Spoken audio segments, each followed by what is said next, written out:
ஓம் நம சிவாய. தெய்வத்தின் குரல் முதல் பகுதி, காமாட்சியின் கண்கள் என்ற தலைப்பில் மகாபிரிவா அருளிய உரை. நம் அவயங்களில் கண் மிகவும் முக்கியம்.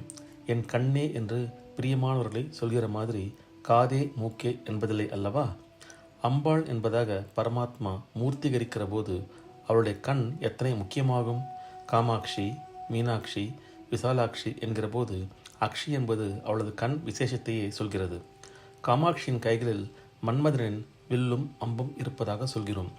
அவளுடைய கைகளில் மட்டுமில்லை, கண்களிலும் கூட இவையே இருக்கின்றன என்று ஆச்சாரியால் சௌந்தரிய லகரியில் கவித்வ நயத்தோடு சொல்கிறார். ப்ரோ புக்னே கிஞ்சித் என்கிற ஸ்லோகம் என்ன சொல்கிறார்?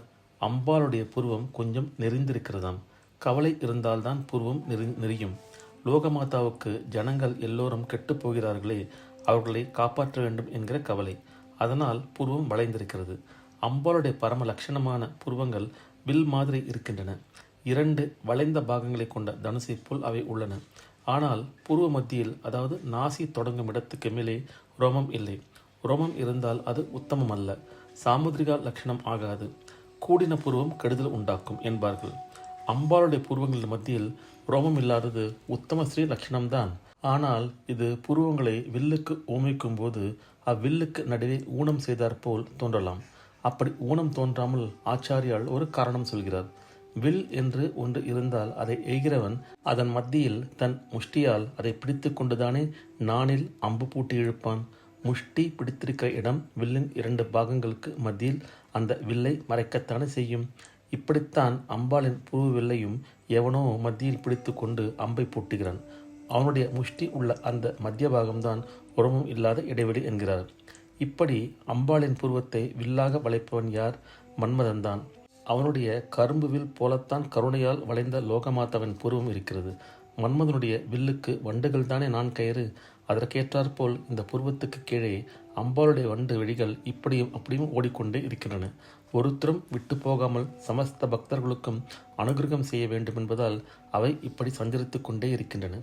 இந்த நாணிலும் வில்லிலும் மன்மதன் தன்னுடைய சக்தியை வைத்து எய்கிறான்.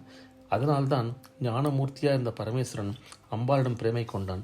அதனால் ஜீவ பிரபஞ்சம் முழுதிடமும் அன்பு கொண்டான். ஆசையில்லாத பிரம்மம் அசைந்து கொடுத்து சகல ஜனங்களையும் ரட்சித்தது. அம்பாளுடைய கவலையும் தீர்ந்தது. வில்லை பிடித்த மன்மதனின் முஷ்டி அம்பிகையின் புருவங்களுக்கு மத்தியில் உள்ள இடைவெளியாகவும், அவருடைய மணிக்கட்டு 4 கயிறான வண்டு வெடிகளுக்கு நடுவில் நாசின் அடிப்பாகமாகவும் ஆகிவிட்டது. இப்படி ஆச்சாரியால் துதிக்கிறார். ஈஸ்வரனின் மீது காமபானத்தை போடும் அந்த கண்களேதான் பக்தர்களை கடாட்சிக்கும் போது காமத்தை துவம்சம் செய்து ஞானத்தை பொழிகின்றன. மன்மத பானங்கள் என்பவை என்ன? தாமரை, மல்லிகை, கருங்குவளை, மாம்பு, அசோக புஷ்பம் ஆகியவைதான் அவனுடைய அம்புகள். ரூபம், ரசம், கந்தம், ஸ்பரிசம் ஆகிய 4ஆல் நம்முடைய 4 இந்திரியங்களை ஆகர்ஷிப்பது புஷ்பம். அதன் அழகு கண்ணுக்கும், அதில் சுரக்கிற தேனின் ரசம் நாக்குக்கும், வாசனை மூக்குக்கும், மென்மை தொடு உணர்ச்சிக்கும் இன்பம் தருகின்றன. பாக்கி இருக்கிற இந்திரியம் காது. அதற்குத்தான் வண்டு நான். அது எப்போதும் ரீங்காரம் செய்வது. இந்த 5க்கும் மேலே கரும்புவில், அதுதான் எல்லா இந்திரிய சேஷ்டைக்கும் காரணமான மனம். வெறும் பூவையும் கரும்பையும் வண்டையும் வைத்துக்கொண்டு மன்மதன் சமஸ்த ஜீவராசிகளையும் இந்திரிய வியாபாரத்தால் இழுத்து தள்ளுகிறான் என்றால் என்ன அர்த்தம்? சாக்ஷாத் பராசக்தியின் அனுகிரகம் இருந்துவிட்டால் வல்லவனுக்கு புல்லும் ஆயுதமாகணும் என்று அர்த்தம். உலக லீலை நடப்பதற்கே தேவி அவனுக்கு இந்த சக்தியை அனுகிரகித்தாள். ஆகவே கவித்துவ அழகுக்காக அவள் புருவத்தை வளைத்து அம்பு எய்வதாக சொன்னாலும் அவள்தான் அவனுக்கும் அந்த சக்தியை தந்தவள். அவளுடைய சக்தியால் தான் அவன் நம் இந்திரியங்களை வெறித்தோடு செய்கிறான். இதிலிருந்தே அவளுடைய கிருபை இருந்தால்தான் இந்த இந்திரியங்களை வசமாக்கி ஓடாமல் நிறுத்த முடியும் என்று ஏற்படுகிறது. தண்டிப்பது, காப்பாற்றுவது, சிக்ஷனை, ரக்ஷனை 2ம் செய்கிறவன் தான் பிரபு. நம் கர்மத்துக்காக நம்மை ஆட்டி வைத்து சிக்ஷிக்கிறாள். காமனை அதிகாரியாக வைத்து கொண்டு அவனுக்கும் ஜெயம் வாங்கி தருகிறாள்.